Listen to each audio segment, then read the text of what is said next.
Leidžiamos ir neleidžiamos išlaidos individualiai veiklai Airijoje. Pagal Airijos mokesčių inspekcijos revenue taisyklės, išlaidos gali būti pripažintos tik tada, kai jos yra wholly and exclusively for the purpose of the trade. Tai yra visiškai ir tik verslo veiklai, ne asmeniniam naudojimui. Leidžiamos verslo išlaidos galima traukti į sąnaudas. Biuro ir administracinės išlaidos. Biuro ar darbo patalpų nuoma. Komunaliniai mokesčiai – elektra, šildymas, internetas, telefonas. Tik ta dalis, kuri naudojama verslui. Kanceliarinės prekės – paštas, spausdintuvo, rašalas, programinė įranga, prenumeratos.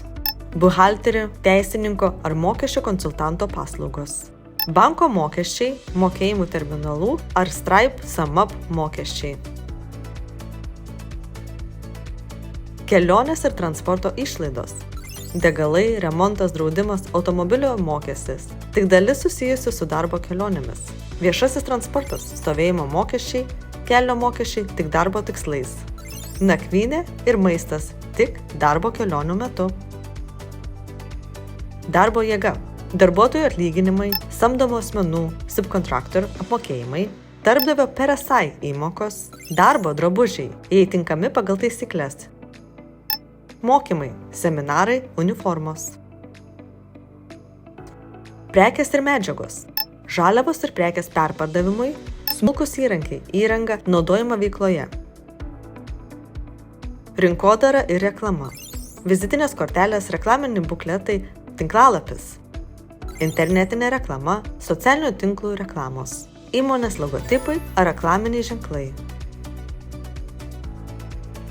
Draudimas ir profesinės paslaugos. Verslo, civilinės atsakomybės ar profesinės veiklos draudimas, profesinės narystės mokesčiai, jei susijęs su veikla.